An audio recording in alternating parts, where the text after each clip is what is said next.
사랑과 은혜가 충만하신 하나님, 코로나19로 교회에 나와 예배드리지 못하는 시기에도 저희들을 줄이거나 목마르지 않게 하시고 해 없이 보호해 주신 하나님 은혜에 감사드리옵나이다. 광야 같은 어두운 시간 속에서 저희를 향하신 하나님 뜻 깨닫게 하시어 하나님만이 살 길임을 깨닫는 거룩한 삶으로 변화되길 기도합니다. 모든 상처와 눈물을 씻어주신 하나님, 코로나19로 경제적으로나 육체적으로 믿음으로 연약함으로 고통받는 저희들을 위로하여 주시고 모든 환난을 면하게 하시는 하나님 살아계심을 증거하고 찬양하는 영생 성도 되길 원합니다. 이 땅의 모든 교회와 성도들을 코로나19로부터 지켜주시고 겸손한 순종으로 언약을 이루시는 하나님을 매일매일 경험하는 저희 되기를 기도합니다. 세상 그 무엇보다 저희를 존귀하게 여기시는 하나님, 세상 안위와 행복을 얻기 위해 주님 말씀을 멀리하고 하나님 뜻을 멀리했던 죄 많은 저희들을 용서하여 주시옵소서. 교만했던 저희들의 심령과 행실이 녹아지게 하시고 저희들 삶의 주인이 하나님임을 고백하는 천국 백성다운 삶을 회복하기를 원하오며 어떤 상황 속에서도 하나님 나라와 의를 구하게 하시고 저희 삶을 온전히 주님께 의지하길 기도합니다. 교회에 대한 비난 앞에서 저희들을 돌아보게 하시고 소금과 빛의 사명을 회복해 하시어 믿음의 선한 싸움을 멈추지 않는 신앙의 성숙자 되도록 지켜주시옵소서. 2021년 하나님께서 저희 교회에 커다란 꿈을 주신 것처럼 감당할 수 있는 믿음과 신앙이 성장하길 원하오며 주변 어려운 이웃들을 돌보고 섬기는 사랑 충만한 영생 성도 되길 기도합니다. 새롭게 예배드린 저희들의 마음이 주님 사랑분마다 거룩함과 화목함을 이루는 영생교회 되도록 지켜주시옵소서. 예배를 준비하는 여러 손길들을 기억하여 주시고 운마 모식과 솔리스트 연합 찬양과 저희들의 예배를 기쁘게 받아 주시옵시며 예배에 참석지 못한 성도들의 영육간의 건강과 여러 이유들을 회복시켜 주시옵소서. 예배를 통해 주님 아는 지식이 깊어지게 하시고 저희 유익과 만족을 위해 주님 앞에 나가지 않게 하시어 주님을 사랑하는 온전한 예배가 회복되길 원합니다. 김동현 목사님을 통하여 주님 말씀 선포될 때 심령이 변화되는 축복의 시간 되길 원하오며 부활이요 생명 되시는 예수님 이름으로 기도드리옵나이다. 아멘.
아멘. 우리 하나님께 영광의 박수로 올려드립니다.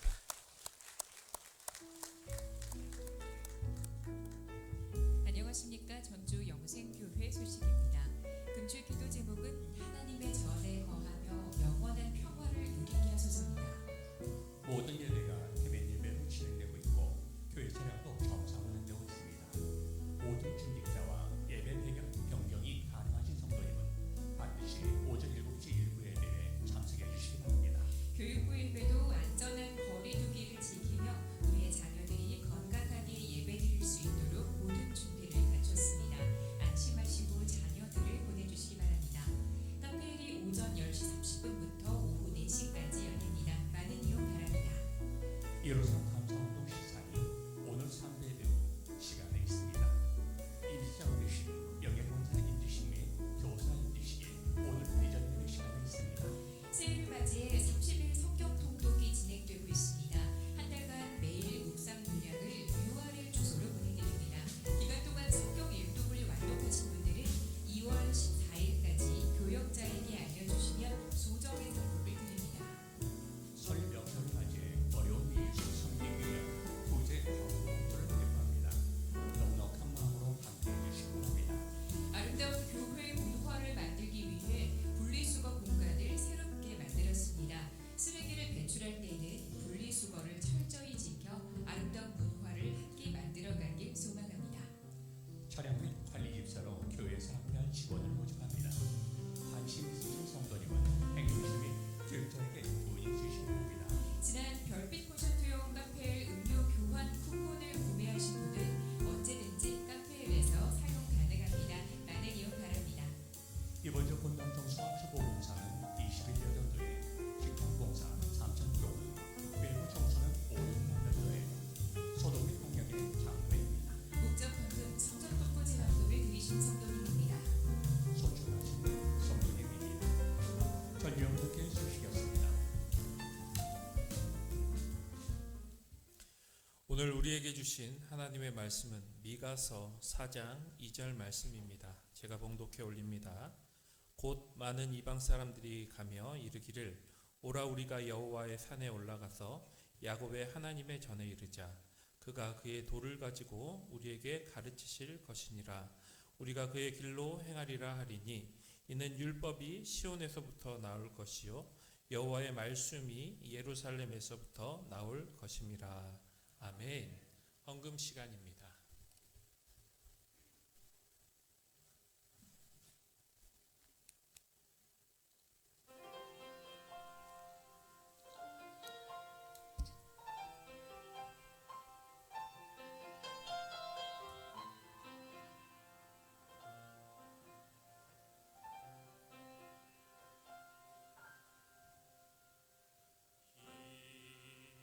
이곳에 생명새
할렐루야. 우리 하나님께 영광의 박수 올려드리겠습니다.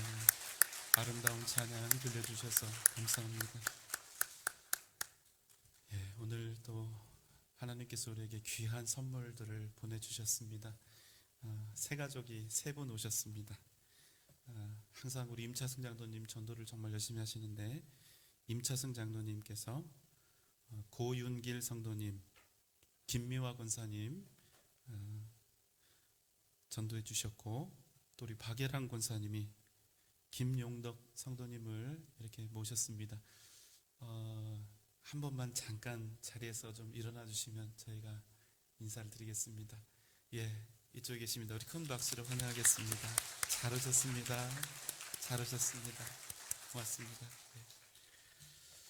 함께 기도드리겠습니다. 사랑과 은혜가 많으신 우리 주님, 우리가 비록 어두운 시간, 힘겨운 때를 지나가고 있지만 더욱 믿음으로 굳건히 있어서 잘 이겨내게 하시고 반드시 승리하는 복된 시간이 되게 하여 주옵소서. 더욱더 믿음으로 굳세게 서게 하시고 주님의 교회가 더욱더 든든히 서가는 은혜를 허락하여 주옵소서. 하나님, 오늘 우리에게 귀한 새 가족을 보내주셔서 고맙습니다. 우리 고윤길 성도님, 김미화 권사님, 김용덕 성도님을 보내주셔서 감사합니다. 우리 전주 영생교회에서 믿음 생활하는 동안 더욱더 크고 놀라우신 하나님을 직접 만나게 하시고 또 함께 더불어 귀한 가족이 되게 하여 주셔서 그저 교회를 다니는 것이 아니라 정말 우리의 가족이 되어서 함께 더불어 이 교회를 아름답게 세워나갈 수 있도록 주여 은혜를 더하여 주옵소서. 오늘 시간 귀한 예물을 주님 앞에 올려드립니다. 우리의 마음의 소원도 함께 올려드립니다. 하나님의 뜻이 우리를 통하여 날마다 드러나게 하여 주옵소서. 우리의 가진 소유가 내 것이 아닌 하나님의 것임을 믿음으로 고백하며 11조의 예물을 드리오니 하나님 약속하신 것과 같이 반드시 그 귀한 가정과 자녀들과 직장과 기업 위에 오직 하나님께서 주시는 위대한 풍성함과 기름짐이 넘쳐나게 하시고 감사의 예물 드리오니 감사의 능력으로 세상을 이기며 살게 하시고 주님 기뻐하신 뜻을 따라 다양한 목적의 예물을 드리오니 그가 소원하는 것은 주님께서 이루어 주옵소서. 예수님의 이름으로 간절히 축복하며 기도하옵나이다. 아멘.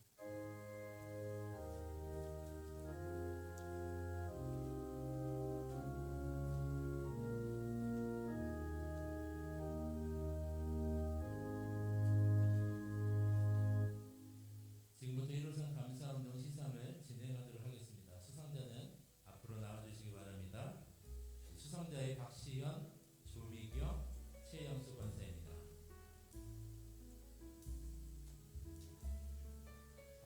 먼저 믿음상입니다. 믿음상의 박시현 권사입니다. 상품은 전기 고기 불판입니다. 큰 박수 부탁드립니다. 그 다음 소망상의 조미경 권사입니다. 상품은 고급 짤통입니다. 그 다음 사랑상의 최양수 권사입니다. 상품은 스텐 프라이팬 세트입니다. 앞을 향해 서주시기 바랍니다.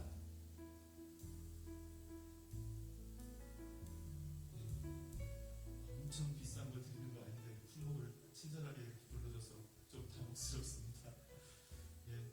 여러분, 우리 1호선 감사운동 정말 열심히 하신 세 분입니다. 인사드릴 때 우리 큰 박수 한번 축복해 주시기 바랍니다. 차렷. 그 다음 모든 시상을 마치도록 하겠습니다.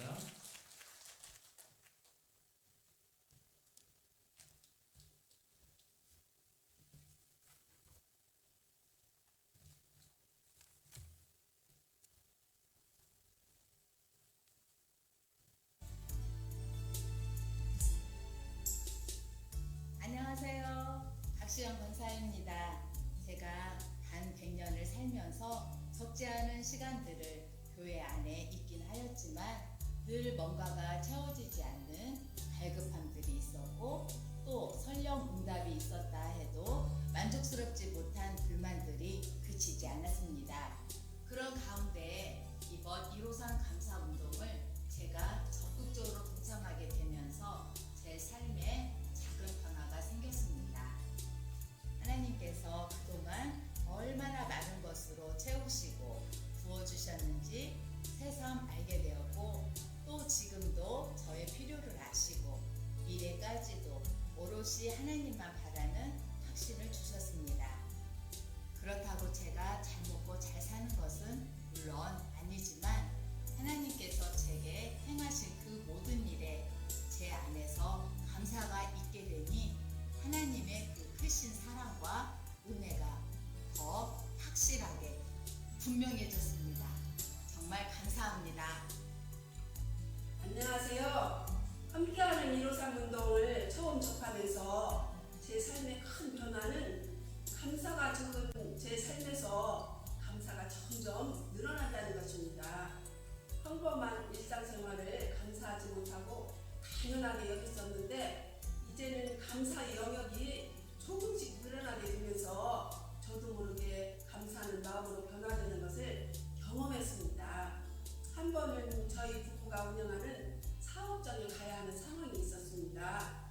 그곳은 눈이 많이 쌓이면 우리가 가서 치워줘야 하는데 장모님과 함께 가서 그 추운 날 3시간 동안 일을 해야 했습니다. 그런데 평소 같으면 원망과 불평이 나와야 하는데 장모님과 함께 했다는 그 자체만으로도 감사가 나왔습니다. 제 삶에 감사가 구체적으로 적용되면서 나타나는 놀라운 변화였습니다. 이러한 시간을 허락하신 우리 주님과 영생교회에 감사드립니다. 안녕하세요. 저에게 153 감사운동은 대면 예배와 비대면 예배를 번갈아 드리며 혼란스럽고 영적으로 침체되어 가고 있는 시기에 주님과 더욱 가까이 하는 귀한 시간이었습니다. 저는 교회에서 보내주시는 한절 PT로 제자훈련을 받으면서 배운 말씀을 적용하면서 묵상하였습니다.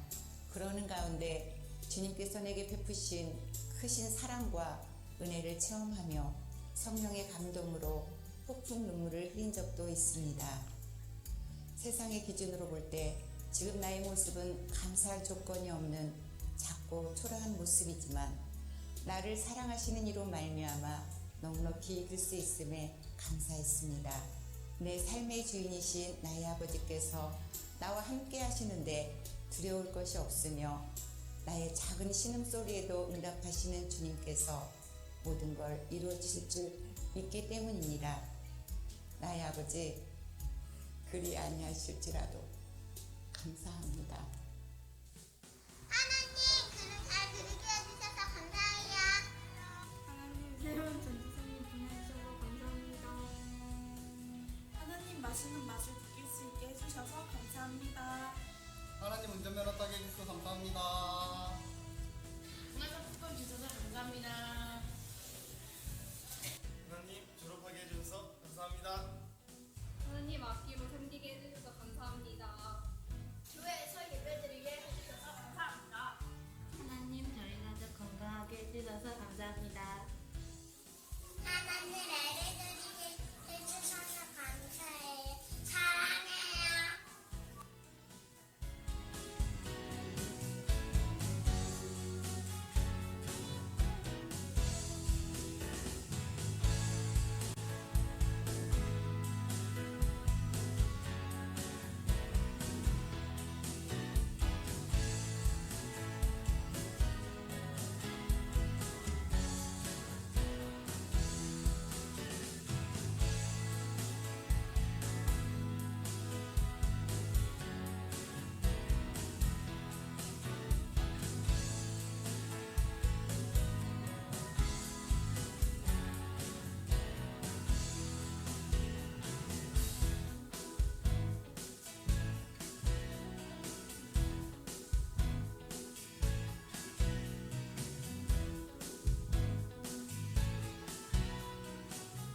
우리 하나님께 감사의 박수 한번 올려드리겠습니다. 하나님 감사합니다. 여러분, 감사는 모든 상황을 이기게 합니다. 아무리 힘든 삶이라 할지라도 반드시 그 삶에 감사의 조건은 있습니다. 감사의 능력으로 날마다 천국의 삶을 경험하시는 우리 귀한 성도님들 되시기를 주님의 이름으로 축원합니다. 지금 이 시간은 오른편을 보셔도 되고 주보 앞부분을 보셔도 됩니다. 자, 2021년 새해 우리 교회 표어가 있습니다. 한 마음 한 뜻으로 하나 되어 주님의 뜻을 이루는 교회 되게 하소서입니다. 아멘입니까? 자, 이제 인사를 이제 오늘부터는 바꿔서 하는 거예요. 제가 한 마음 하면 여러분 뭐 해야 될 거예요? 한 뜻으로. 하나 되어는 같이. 그 다음에 주님의 뜻을 이뤄 갑시다. 그때 양 옆에 있는 분들을 향해서 인사를 하는 겁니다. 자, 연습하는 겁니다. 한 마음 하나 되어 주님의 뜻을 이뤄 갑시다. 네, 됐죠? 이제 합니다. 진짜 하는 거예요. 자, 한 마음 하나 되어 주님의 뜻을 이뤄 갑시다. 우리 하나님께 영광의 박수 올려드리겠습니다.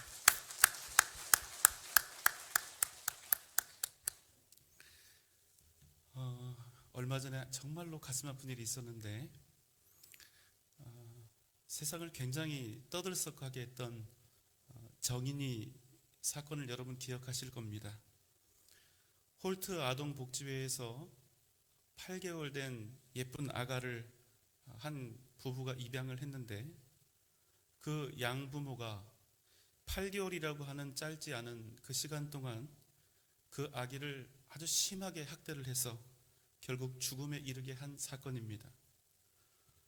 부검 결과 정인이는 말로는 표현조차 못할 그 학대 속에서 뼈가 부서지고 장기가 터지는 고통을 당하다가 죽었습니다. 한 응급의학과 전문의는 이 정도면 교과서에 실릴 정도의 아동학대라고 말을 했습니다. 그래서 온 나라가 떠들썩하게 일어났죠. 대대적인 사회적인 공분이 시작되어서 이 양부모들을 아동학대 치사죄가 아니라 살인죄로 처벌해야 한다고 청와대에 수십만 명이 청원을 했습니다. 그 소식을 접하셨던 여러분들의 그 마음도 아마 똑같은 마음이었을 것입니다. 정인이는 너무나 작고 연약한 존재였기 때문에 그래서 반드시 보호받아 마땅했을 아가였기 때문에 이 사건을 들은 수많은 사람들이 함께 가슴을 치며 또 아파하며 마음을 함께 했던 것입니다. 그러나 저는 이 정인이의 사건 속에서 분노하고 있는 이 사회적인 현상 속에서 또 다른 이 사회의 병폐를 보게 되었습니다. 여러분, 올해부터 중요한 법 하나가 바뀌었습니다. 낙태에 관련된 법이 폐지가 된 것입니다. 임신 14주까지는 어떤 상담이나 법적인 절차 없이 임신한 여성 스스로의 판단과 자유의사에 따라서 언제라도 낙태할 수 있습니다.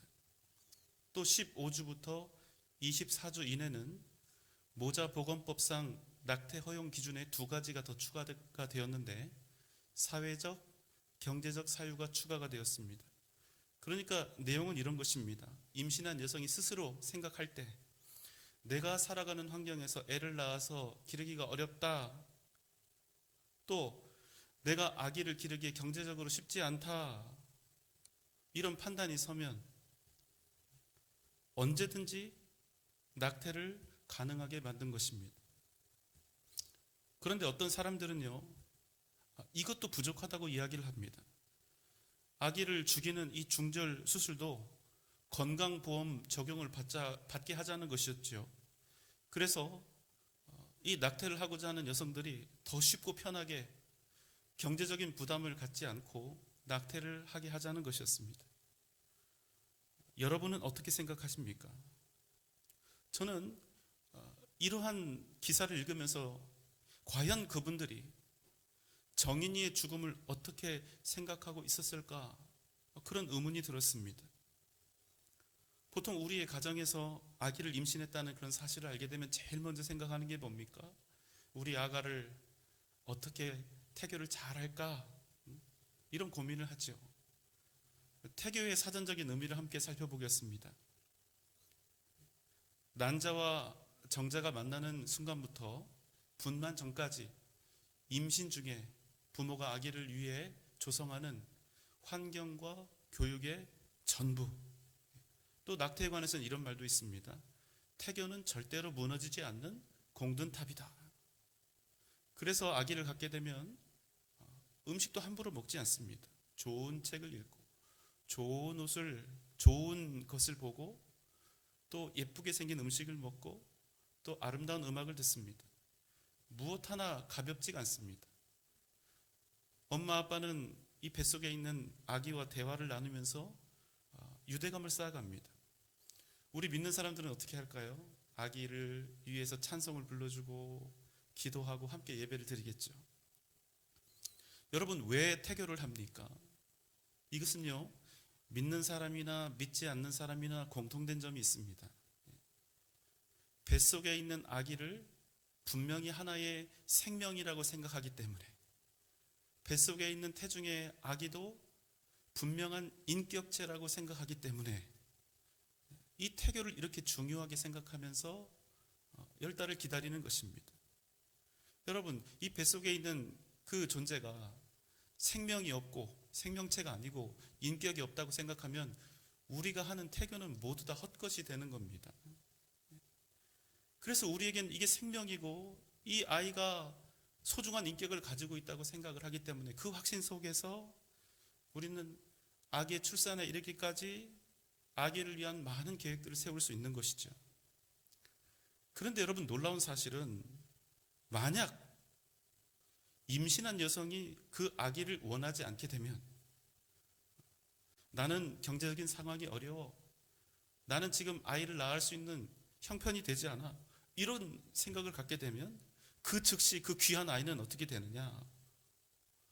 더 이상 어떤 생명도 어떤 고귀한 인격도 아니게 되는 것입니다. 그럼 어떤 존재가 됩니까? 그저 건강보험이라도 적용을 받아서 저렴하게 자기의 몸에서 뚝 하고 떼어내야 할 그냥 혹이 되어버리는 것입니다. 얼마든지 나의 편안한 삶을 위해서, 윤택한 삶을 위해서 죽여도 상관이 없는 인생의 걸림돌로 그렇게 전락해버리는 것입니다. 여러분, 그런 사람들도 정인이 사건 앞에서는 경노하며 그 사람들을 향해서, 세상을 향해서 손가락질을 했겠지요. 여러분, 정인이의 그 양부모가 정인이를 학대할 때 그 아이를 소중한 생명이요 인격체로 보았을까요? 절대로 그러지 않았을 것입니다. 자신들의 인생을 힘들게 하는 혹처럼 그렇게 여겼기 때문에 그렇게 할 수 있었던 것이 아닙니까? 여러분, 낙태는 내가 더 행복하게 살 수 있다면, 내가 더 불편하지 않게 살 수 있다면, 그래서 내가 더 자유롭게, 내가 경제적으로 덜 힘들게, 덜 피곤하게 살 수 있다면 어린 생명 하나쯤은 얼마든지 지워버릴 수 있다는 우리 인간의 심각한 탐욕과 철저한 이기주의가 내재되어 있는 악한 행동인 것입니다. 방금 전 낙태의 허용 조건에 사회적, 경제적인 사유가 추가되었다고 말씀을 드렸습니다.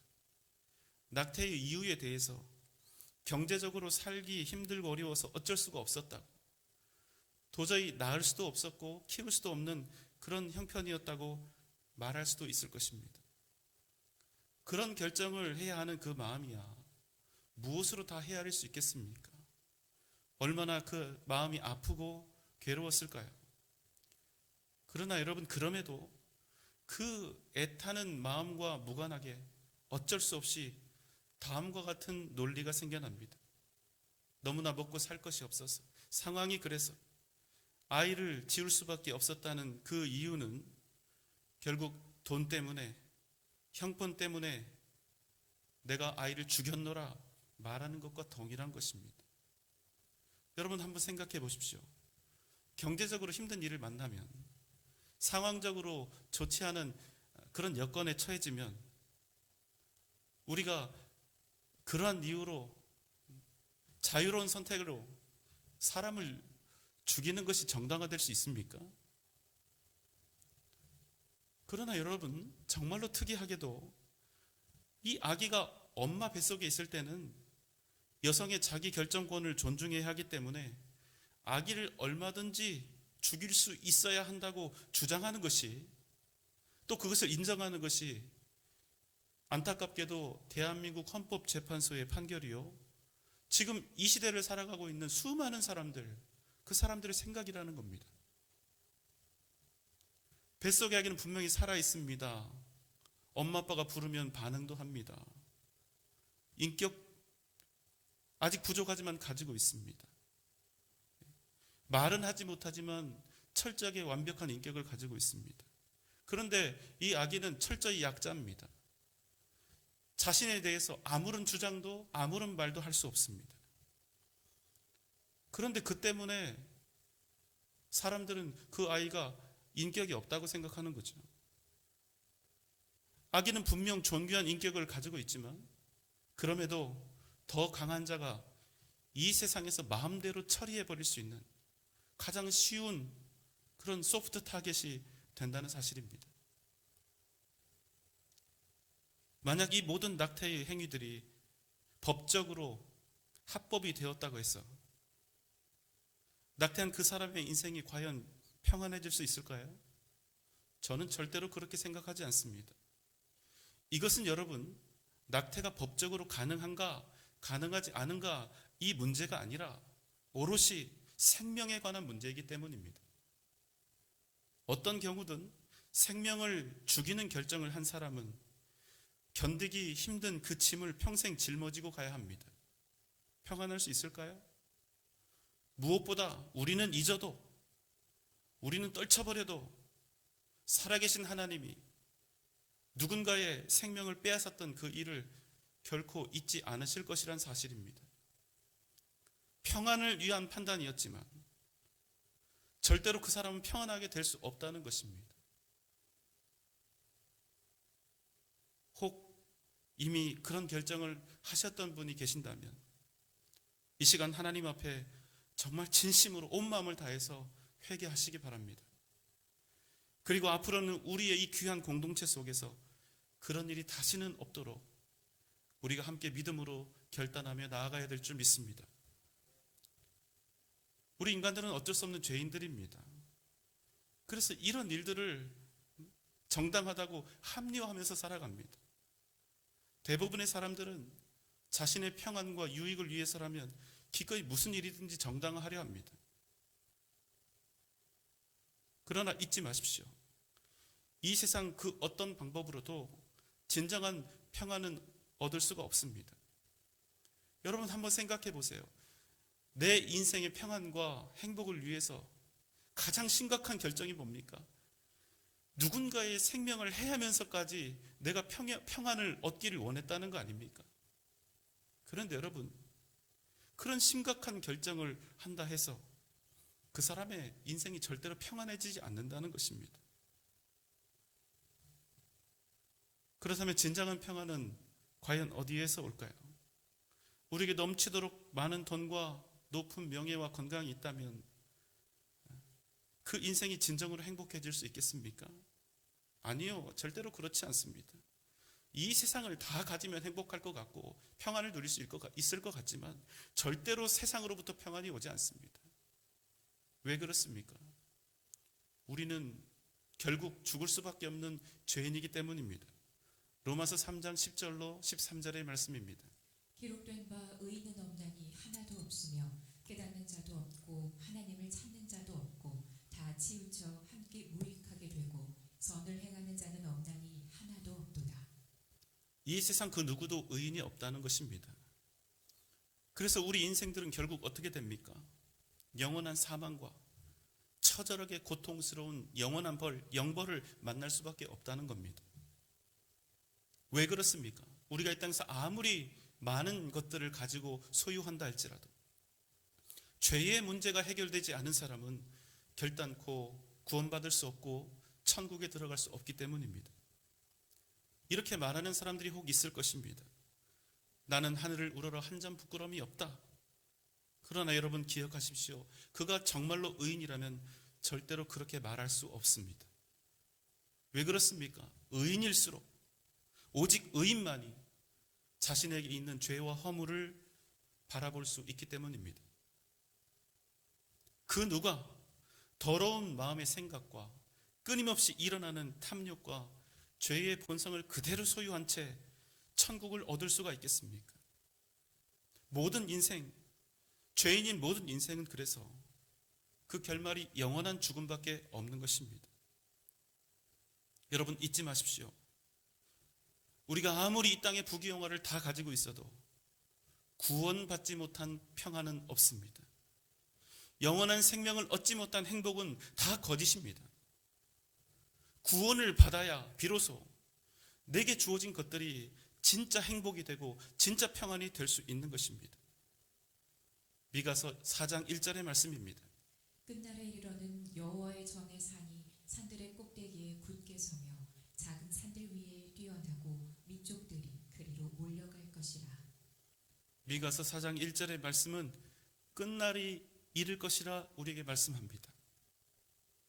우리 사람들은 이 땅 살면서 정말로 열심히 살지요. 앞뒤 가리지 않고 정말로 땀 흘려 삽니다. 마치 이 땅에서의 끝날이 오지 않을 것처럼 그렇게 살아가는 겁니다. 마치 이 세상이 다인 것처럼, 마치 이 세상을 얻으면 모든 것을 다 가진 것처럼, 마치 이 세상에서의 삶이 영원할 것처럼 그렇게 착각하며 열심히만 살아가고 있다는 것입니다. 그래서 어떤 결과가 우리에게 있습니까? 자꾸만 세상의 것들로 평안과 행복과 생명을 찾으려 한다는 것입니다. 그러나 미가는 그날이 오면 오직 주의 성전이 산들의 꼭대기에 굳게 서게 될 것이라 이렇게 외칩니다. 여러분, 죄인인 우리가 이 교회를 이루고 있기 때문에 우리의 교회는 언제나 어쩔 수 없이 많은 흠과 부족함들을 가지고 있습니다. 그러나 그럼에도 불구하고 마침내 그날이 오면 주님의 교회가 온 땅 위에 우뚝 서게 되리라 말씀하는 것입니다. 왜 그렇습니까? 오직 교회만이 예수 그리스도의 십자가 보혈과 그 은혜로 이 세상을 구원하고 생명을 얻게 할 사명을 받았기 때문입니다. 어떤 사람들은 교회가 필요 없다고 주장합니다. 말씀과 믿음만 있으면 구원을 받는데 아무런 상관이 없다고 이야기합니다. 목사로서 인정하고 싶지 않지만 맞는 말입니다. 구원은 믿음으로 받는 것이지 그저 교회 출석으로 받는 것이 아니기 때문입니다. 그러나 여러분 잘 들으십시오. 그럼에도 이보다 더 분명한 사실이 있습니다. 교회 없이는 이 세상 그 누구도 스스로 구원의 길을 온전히 걸어갈 만큼 의롭지 못하다는 사실입니다. 이것이 부족하고 결점투성이어도 우리의 교회가 이 땅에 존재하는 이유인 것입니다. 우리는 이 교회를 통해서 살아있는 생명의 말씀을 듣고 복음을 증거하기도 하고 받기도 하며 함께 더불어 이렇게 주님 앞에 온전한 예배를 드릴 수 있게 되는 것입니다. 그렇게 교회는 그날이 오기까지 수많은 사람들을 구원하는 방주의 역할을 반드시 감당해야 하는 것입니다. 때때로 우리가 탄 이 교회라고 하는 방주에 물이 새고 불이 나기도 하고 이 안에 거하고 있는 우리가 서로 다투고 범죄하는 일들도 있겠지만 그럼에도 불구하고 우리의 교회는 여전히 주님의 백성들에게 생명의 길을 선포하는 가장 위대한 하나님의 도구, 생명의 도구, 구원의 도구가 된다는 것입니다. 이것이 바로 부족하지만 우리 교회가 존재해야 할 이유입니다. 이 땅의 교회들이 연약하고 부끄러운 오늘의 현실에도 하나님께서 그럼에도 우리의 교회를 지키시는 이유가 바로 여기에 있는 것입니다. 시대마다 교회는 수많은 박해와 시련을 견뎌왔고 그때마다 교회는 꺼져갈 듯 위태로웠습니다. 그러나 지난 수천 년 동안 교회를 핍박했던 나라와 민족들, 교회를 없애기 혈안이 되었던 국가와 정부들은 그간의 역사를 통해서 건국과 패망을 거듭하며 사라졌지만 오직 교회만은 건재했고 부흥해서 오늘 여기까지 오게 된 것입니다. 왜냐하면 오직 교회를 통해서 생명과 구원의 역사가 이 땅에 증거되도록 하나님께서 우리에게 사명을 주셨기 때문입니다. 시편 16편 11절의 말씀입니다. 주께서 생명의 길을 내게 보이시리니 주의 앞에는 충만한 기쁨이 있고 주의 오른쪽에는 영원한 즐거움이 있나이다. 여러분 기억하십시오. 우리는 그 말씀, 생명의 길을 얻기 위해 주님의 전을 향해 나온 것입니다. 주님의 말씀은 죄악으로 물든 이 세상에서 우리가 나아가야 할 길을 정확하게 제시해 줍니다. 무엇이 하나님의 뜻인가? 어떤 길이 우리에게 생명을 주는 구원의 길인가를 우리에게 가르쳐 준다는 것입니다. 미가 4장 2절의 말씀입니다. 오라 우리가 여호와의 산에 올라가서 야곱의 하나님의 전에 이르자. 그가 그의 도를 가지고 우리에게 가르치실 것이니라. 우리가 그의 길로 행하리라 하리니 이는 율법이 시온에서부터 나올 것이요 여호와의 말씀이 예루살렘에서부터 나올 것이니라. 미가 선지자는 오라 우리가 여호와의 산에 오르자, 오라 우리가 여호와의 전에 이르자, 이렇게 외칩니다. 왜 그는 우리가 하나님의 전에 이르러야 한다고 말합니까? 그곳 성전에서 하나님께서 당신의 길을 우리에게 가르치실 것이기 때문입니다. 여러분 잊지 마십시오. 우리가 하나님의 말씀을 받고 그의 길로 나아갈 때 우리는 비로소 진정한 생명과 평안을 얻을 수 있게 되는 것입니다. 4장 3절로 4절의 말씀입니다. 그가 많은 민족들 사이의 일을 심판하시며 먼 곳 강한 이방 사람을 판결하시리니 우리가 그 칼을 쳐서 보습을 만들고 창을 쳐서 낫을 만들 것이며 이 나라와 저 나라가 다시는 칼을 들고 서로 치지 아니하며 다시는 전쟁을 연습하지 아니하고 각 사람이 자기 포도나무 아래와 자기 무화과 나무 아래에 앉을 것이라. 그들을 두렵게 할 자가 없으리니 이는 만군의 여호와의 입이 이같이 말씀하셨습니다. 우리 안에서는 날마다 흉측한 전쟁이 일어납니다. 우리 안에서 수많은 다툼, 시기와 분노가 일어납니다. 매일같이 셀 수도 없는 자기 주장과 자기 기만, 교만과 탐욕이 일어납니다. 미움과 증오, 억울함과 답답함이 불같이 생겨납니다. 그야말로 우리의 마음은 전쟁터가 따로 없는 것이지요.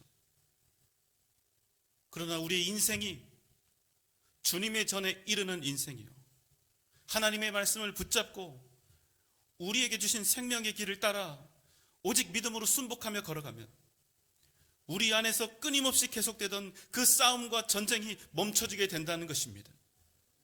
우리가 그 칼을 쳐서 보습을 만들고 창을 쳐서 낫을 만들고 이 나라와 저 나라가 다시는 칼로 서로를 치지 아니하며 다시는 전쟁을 연습할 이유가 전혀 없는 나라, 모든 사람이 자기 포도나무와 무화과 나무에 앉아서 그 어떤 두려움도 없이 진정한 행복과 평안을 누리는 나라, 바로 영원한 천국이 우리 안에 펼쳐지게 되는 것입니다. 사랑하는 여러분, 여러분의 인생의 진정한 평안을 원하십니까? 그 무엇도 빼앗아갈 수 없는 진정한 평화를 원하십니까? 그렇다면 여러분의 삶을 오직 하나님 중심, 말씀 중심, 교회 중심의 삶으로 수정하시기 바랍니다. 그리고 선포되는 하나님의 말씀을 따라 생명의 길을 오직 믿음으로 걸어가십시오. 그럼 여러분은 이 땅에서 이미 천국을 얻게 되고 진정한 평안을 얻게 될 것이며 우리 안에 임하신 하나님의 나라를 날마다 경험하며 살아가게 될 줄 믿습니다. 4장 2절의 말씀을 다시 봅니다. 오라 우리가 여호와의 산에 올라가서 야곱의 하나님의 전에 이르자. 그가 그의 도를 가지고 우리에게 가르치실 것이니라. 우리가 그의 길로 행하리라 하리니 이는 율법이 시온에서부터 나올 것이요 여호와의 말씀이 예루살렘에서부터 나올 것이니라. 사랑하는 여러분, 날마다 주님의 전을 사모하시기 바랍니다. 오직 주님의 뜻과 말씀을 사모하시기 바랍니다. 바로 그곳에 우리가 걸어갈 생명의 길이 있음을 기억하시기 바랍니다. 그 생명의 길을 걸어가는 은혜가 항상 여러분 가운데 넘쳐나시기를 주님의 이름으로 축원합니다.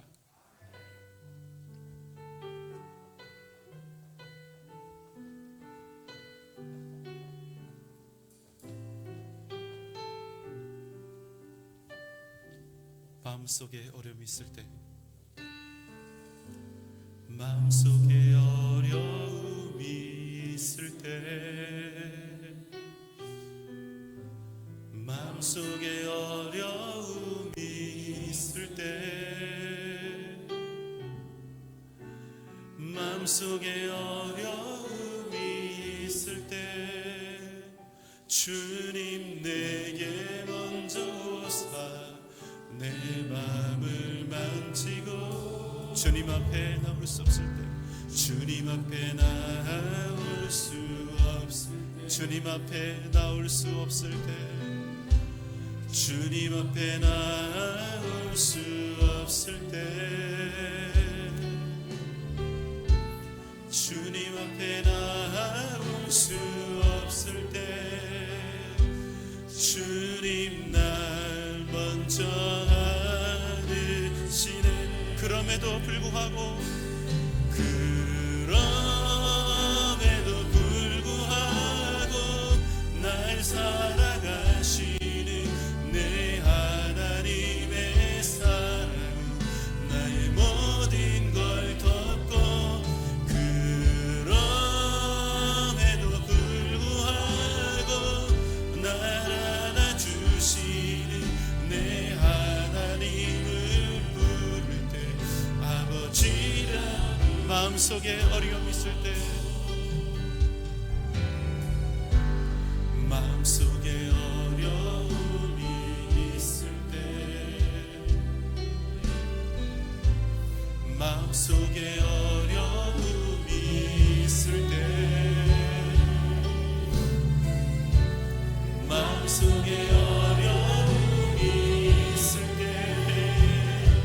주님 내게 먼저 오사 내 마음을 만지고, 주님 앞에 나올 수 없을 때, 주님 앞에 나올 수 없을 때, 주님 앞에 나올 수 없을 때, 주님 날 먼저 안으시네. 그럼에도 불구하고, 그럼에도 불구하고 날 살아가시는 내 하나님의 사랑, 나의 모든 걸 덮고, 그럼에도 불구하고 날 안아주시는 내 하나님을 부를 때, 아버지. 그럼에도 불구하고, 그럼에도 불구하고 날 살아가시는 내 하나님의 사랑, 나의 모든 걸 덮고, 그럼에도 불구하고 날 안아주시는 내 하나님을 부를 때, 아버지라 부르죠. 이 시간 다 함께 눈을 감고 주님 앞에 기도합시다. 사랑의 주님, 이 세상이 아닌 오직 주님의 전을 날마다 사모하며 살게 하여 주옵소서. 우리의 삶이 오직 하나님 중심, 말씀 중심, 교회 중심의 삶이 되게 하여 주시옵소서. 주님께서 우리에게 주시는 그 말씀, 우리에게 가르쳐 주시는 그 생명의 길을 따라 믿음으로 순복하며 승리하는 복된 삶을 살아가게 하여 주시옵소서. 다 함께 주님 부르며 기도합니다. 주여,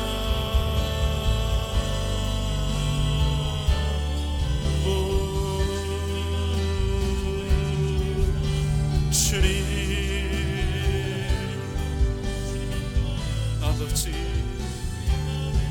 주님 역사하여 주시옵소서.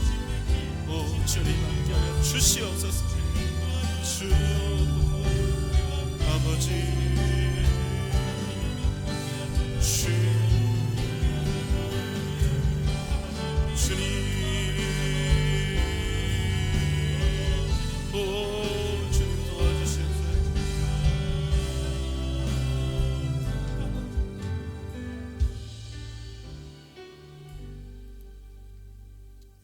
우리의 아버지 되신 하나님,